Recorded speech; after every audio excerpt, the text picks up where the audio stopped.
हाय mommies, UV mom kids care में आपका स्वागत है। आज का टॉपिक जो मैं लेकर आई हूँ वो बहुत ही इम्पोर्टेंट टॉपिक है सभी पेरेंट्स के लिए।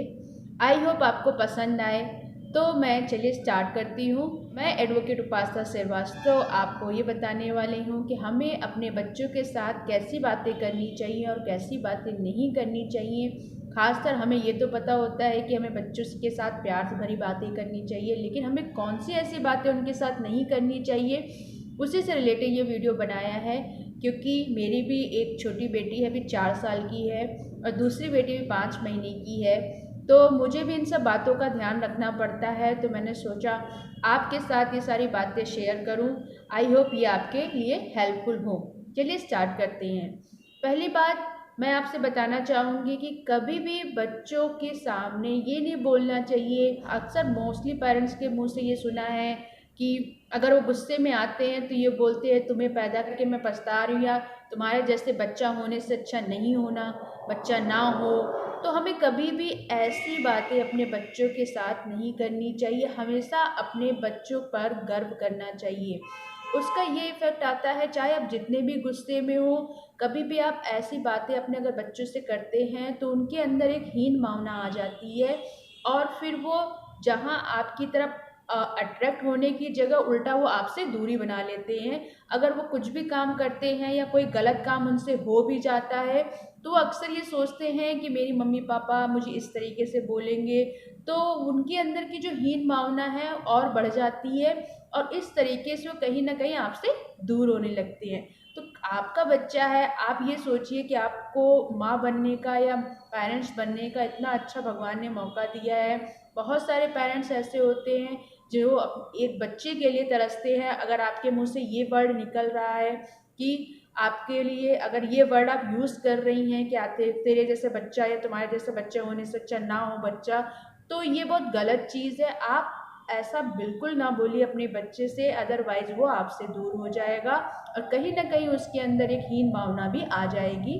तो मैं आपसे यही बोलूँगी, कभी भी बच्चे से इस तरीके से नहीं बोलना चाहिए। हमेशा बच्चों को बोलना चाहिए या बच्चों पे हमेशा अपने गर्व करना चाहिए, क्योंकि भगवान ने आपको एक अच्छा गिफ्ट दिया है। दूसरा मैं बोलना चाहूँगी, कभी भी बच्चों का कंपैरिजन किसी दूसरे बच्चे से, या अगर आपके दो बच्चे हैं तो आपस में बच्चों के भाई भाई बहन हैं या जो भी हैं, अगर आपके दो बच्चे हैं तो दोनों बच्चों में कभी भी कंपैरिजन नहीं करना चाहिए। क्योंकि हर बच्चों के पास अपना अलग गुण होता है, या हर बच्चों के पास अपनी अपनी क्वालिटीज़ होती हैं। हर बच्चा अपने में अनोखा होता है और यूनिक होता है। तो कभी भी एक दूसरे को डांटते समय या ये नहीं बोलना चाहिए तुम एग्ज़ाम में इतने नंबर लेके आए हो, तो अपने दोस्त को देखो वो कितना अच्छा पढ़ता है, या तुम्हारी सिस्टर कितनी अच्छी है पढ़ने में। हो सकता हो बच्चा पढ़ने में नहीं तेज़ है तो किसी और चीज़ में तेज़ हो, तो उसकी किसी एक्टिविटीज़ में तेज़ है। तो ये चीज़ आपको देखनी पड़ेगी कि आपका बच्चा किस चीज़ में परफेक्ट है, और हमेशा उसको मोटिवेट करना चाहिए, ना कि उसको कंपैरिजन करके उसको डीमोटिवेट करिए आप। तो इससे भी क्या होगा कि आपका बच्चा क्या होगा, हमेशा ये सोचेगा अगर उसके मार्क्स कम आते हैं तो वो आपसे कहीं ना कहीं डरने भी लगेगा, और ये सोचेगा कि अगर मैं मम्मी पापा को ये बात बताऊंगा तो वो मुझे कंपैरिजन करेंगे मेरे फ्रेंड से और मेरे भाई बहन से। इससे क्या होता है, भाई बहन में भी दूरियां पैदा होने लगती है और बच्चा अपने आप को एक अकेला महसूस करने लगता है। तो अपने बच्चों से कभी भी किसी की भी तुलना ना करिए, क्योंकि आपका बच्चा खुद में अनोखा है, क्योंकि उसमें ज़रूर कोई ना कोई क्वालिटी ज़रूर होगी। अगर वो पढ़ने में तेज़ नहीं है तो हो सकता है डांस में तेज़ हो या कोई अदर एक्टिविटीज़ में तेज़ हो। तो आप उस पर प्राउड फील करिए, ना कि उसकी तुलना करके, किसी दूसरे से तुलना करके उसको डीमोटिवेट करिए। तीसरा मैं बोलना चाहूँगी, कभी भी बच्चों को कड़ी सज़ा नहीं देनी चाहिए। कड़ी सज़ा से मतलब क्या होता है कि अक्सर बच्चे जब कोई गलती करते हैं या उन्हें सिखाने के लिए हम उन्हें ऐसी सज़ा देते हैं कि उनके माइंड में वो कहीं ना कहीं घर कर जाती हैं, तो उन्हें एक डर बैठ जाता है कि अगर मैं ये काम फिर से करूँगा या कोई भी गलत काम करूँगा तो मुझे डांट पड़ेगी या मार पड़ेगी, ज़्यादा से ज़्यादा मुझे, मेरे साथ इससे ज़्यादा कुछ नहीं होगा, मम्मी पापा मुझे पीट देंगे। तो उससे क्या होता है, बच्चा कहीं ना कहीं ढीठ हो जाता है, और ढीठ के साथ वो उस चीज़ में हैबिट में आ जाता है, ज़्यादा से ज़्यादा मुझे मारी तो पड़नी है। तो उस तरीके से कड़ी सज़ा दे के आप उसे मत सिखाइए कोई चीज़, अदरवाइज़ वो सीखने के बजाय और गलत काम करना स्टार्ट कर देगा, क्योंकि उसकी हैबिट में आ जाएगा। आप इससे ज़्यादा उसके साथ कुछ नहीं करेंगी। कोशिश करिए उसको एक स्वाभाविक तरीके से सिखाइए। जैसे मान लीजिए एग्जाम्पल के तौर पे आपका बच्चा, छोटा बच्चा, जैसे मेरी बेटी 4 साल की है, अगर अक्सर मैं उसके लिए पेंसिल रबड़ अक्सर वो स्कूल लेके जाती है या घर पे पेंसिल रबड़ के साथ खेल रही होती है तो अक्सर वो गुम कर देती है, बट मैं उसको डांटती नहीं हूँ। मैं बोलती हूँ तुम्हें अपना सामान सही से रखना चाहिए। मैं उससे हमेशा बोलती हूँ तुम्हें अपना सामान सही से रखना चाहिए। जब उसे होमवर्क करना होता है, अगर उसकी पेंसिल नहीं मिल रही होती है तो वो मुझसे बोलती है मम्मा पेंसिल नहीं मिल रही, मैं क्या करूँ। तो मैं बोलती हूँ जाके ढूंढ के लेकर आओ। तो वो खुद से कहीं ना कहीं उसे याद आ जाता है और उसे ढूंढ के लेकर आती है। और अगर मैं होमवर्क के टाइम पे पेंसिल मुझे नहीं मिली तो उसके अंदर कहीं ना कहीं थोड़ा सा तो ये रहता है कि मेरी पेंसिल गुम नहीं होनी चाहिए, तो खुद से ढूंढ के लाती है और उसको फिर से अपने बॉक्स में रखती है। तो उसको स्वाभाविक तरीके से सिखाइए। बच्चा 1-2 दिन वो गलती करेगा, उसके बाद जब वो लर्निंग पीरियड में आ जाएगा तो उसको चीज़ नहीं मिलेगी तो वो उस चीज़ को रखना चालू कर देगा, फिर वो गलती उस चीज़ को गलती नहीं करेगा। तो कोशिश कीजिए स्वाभाविक तरीके से सिखाइए, ना कि उसे कड़ी सजा दे के। चौथा पॉइंट मैं बताना चाहूँगी, अगर आपका बच्चा सच बोलता है गलती करने के बाद तो आप उसे डांटे नहीं। अक्सर क्या होता है, बच्चा गलती करने के बाद आकर आपसे बताता है मम्मा मुझसे ये गलती हो गई है, मम्मा मेरी गलती से ये कर दिया है। वो आपको आकर बता रहा है तो इसका मतलब कहीं ना कहीं वो सच बोल रहा है। बट हम पेरेंट्स क्या करते हैं, वो उस सच को इग्नोर करके जो चीज़ वो मुझे बता रहा है उसके बाद उस गलतियों पर उसको डांटना चालू कर देते हैं, ना कि उसे अप्रिशिएट करते हैं कि हाँ बेटा तुमने सच बोला है।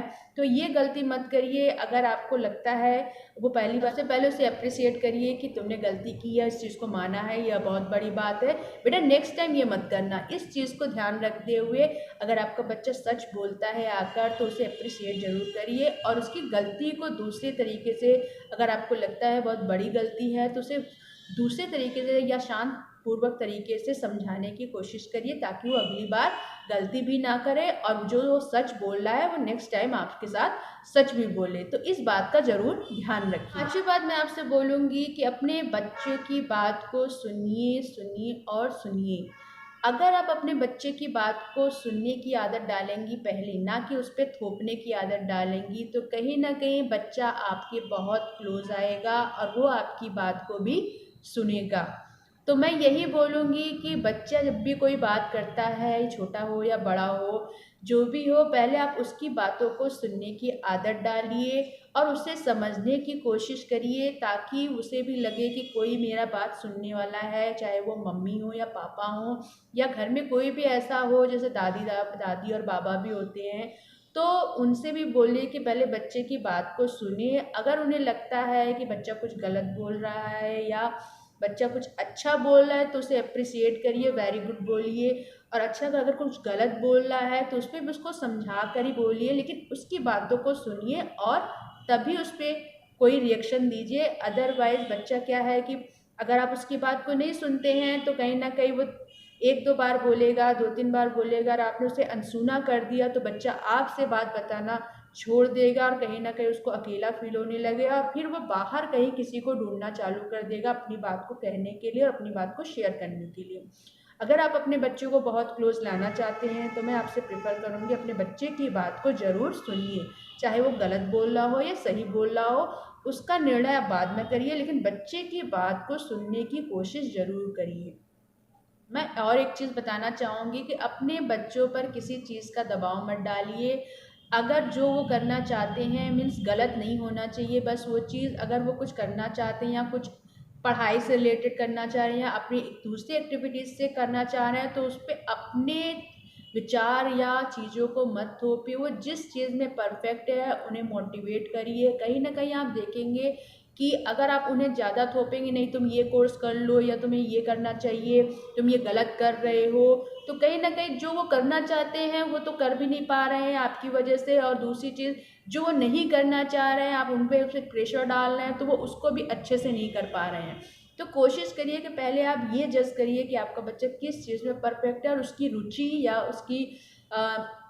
उसके करने की जो क्षमता है या जो वो करना चाहता है वो किस चीज़ में परफेक्ट है, उस चीज़ को आपको जज करना चाहिए एज अ पेरेंट्स, और हमेशा उसी चीज़ के लिए मोटिवेट करना चाहिए। तब आप देखिएगा आपका बच्चा या आपका जो छोटा बच्चा हो या बड़ा बच्चा हो, उसके अंदर भी एक हैबिट आने लगेगा और वो उस चीज़ को बहुत ही अच्छी तरीके से वो करेगा। तो इस चीज़ का ध्यान रखिए कि बच्चों को कभी भी बच्चों के ऊपर अपने विचार या अपने थॉट्स को थोपना नहीं चाहिए। एक और पॉइंट बोलना चाहूँगी कि कभी भी बच्चों के सामने कोई भी अपशब्द बात नहीं बोलनी चाहिए और ख़ासकर लड़ाई नहीं करनी चाहिए और ये नहीं बोलना चाहिए कि तुम की तरह हो या तुम अपने पापा की तरह हो, बिल्कुल ये बात नहीं बोलनी चाहिए। क्योंकि कभी ना कभी इससे क्या होता है, आप अपने बच्चों की नज़रों में एक दूसरे की रिस्पेक्ट तो कम कर ही रहे हैं, कहीं ना कहीं आप उनकी आदतों को भी बिगाड़ रहे हैं कि तुम्हारी जो तुलना आपने जो तुलना कर दी अपने कंपेयर, मान लीजिए आप मम्मी हैं तो अपने पापा से तुलना कर दी और पापा हैं तो आपने मम्मी से तुलना कर दी, तो बच्चे के जो दिमाग में बैठ जाता है यार मम्मी भी तो ऐसी ही हैं, पापा भी तो ऐसे ही हैं, मैं तो ऐसे ही करूँगा। तो वो एक जो रिस्पेक्ट नाम की चीज़ है, जो इज्जत देते हैं उनके अंदर वो इज्जत भी देना बंद कर देते हैं, क्योंकि उनके अंदर ये आता था कि यार मेरी हैबिट तो सिमिलर है, सबकी तरह ही है, तो मुझे डांट क्यों पड़ रही है। तो इस चीज़ का आप ज़रूर ध्यान रखिए, अपने बच्चों को लड़ाई, अपने आपस की लड़ाई में, मतलब कि अगर आप अपने हस्बैंड से कोई बहस कर रही हैं और आपके हस्बैंड आपसे बहस कर रहे हैं, तो उसमें कोशिश करिए कि बच्चे के सामने बहस नहीं होनी चाहिए। अगर बहस भी हो रही है तो बहस ऐसी होनी चाहिए कि उनको ये ना लगे कि हम लोग की लड़ाई बहुत ज़्यादा हो गई है। और एक दूसरे को, बच्चों को डांटते समय भी उनकी अपने एग्जाम्पल के तो अपना और अपने हस्बैंड का या किसी का एग्जाम्पल मत दीजिए। इससे क्या है, बच्चों की नज़रों में उनकी इज्जत कम हो जाती है और वो इज्जत भी नहीं करती हैं। और कोशिश कीजिए अपने बच्चों को टाइम दीजिए। अगर आप बच्चों को ज़्यादा से ज़्यादा टाइम देंगे, मानते हैं आजकल सब वर्किंग पेरेंट्स हैं तो उनको टाइम देना मुश्किल होता है। जो भी टाइम, अगर शाम के टाइम आप पहुँचते हैं, अगर आप किचन में हैं तो अपने बच्चों को थोड़ा इन्वॉल्व कर लीजिए किचन के टाइम पे। तो थोड़ी सी उनसे गपशप करिए, बच्चा आज तुमने क्या किया, आप पूरे स्कूल में क्या किया और तुम्हारे साथ क्या क्या, तुमने क्या क्या एक्टिविटीज़ की, आज होमवर्क में तुम्हें क्या क्या मिला। यदि आप होमवर्क करवा रहे हैं तो सिर्फ होमवर्क पे ही ध्यान ना दीजिए, सारी एक्टिविटीज़ के बारे में पूछे, तो कहीं ना कहीं बच्चा आपसे मिक्सअप होगा, भले वो 1 और 2 आवर्स के लिए आपके साथ मिक्सअप होगा तो आपसे सारी बातें शेयर करेगा। तो कोशिश कीजिए कि बच्चों के को टाइम देना चालू करिए, इससे बच्चा आपके क्लोज और आता जाएगा, ना कि आपसे दूर जाएगा और ना ही किसी और को ढूंढेगा अपने चीज़ों को बताने के लिए। ये सारी बातें मैंने जो आपको बताई, आई होप आपके लिए हेल्पफुल हो अपने बच्चों के लिए। और आप लोग ये सब जानते भी हैं, लेकिन क्या होता है कि गुस्से में अक्सर हम लोग बहुत सारी गलतियां कर देते हैं। इन गलतियों को आप ना करें, इसलिए मैंने ये वीडियो बनाया और खुद के लिए भी ये वीडियो बनाया है। कहीं ना कहीं इन सब बातों को मैं ध्यान में रखती हूँ, तो कोशिश कीजिए कि ये सारी बातें हम लोग ध्यान में रखें अपने बच्चों के लिए, क्योंकि हमें गुड पेरेंट बनना है। तो इस वजह से मैंने ये वीडियो बनाया है। ओके गाइज, अगर वीडियो पसंद आया हो तो लाइक कीजिए, सब्सक्राइब कीजिए और बेल आइकन पर क्लिक कीजिए। Thank you.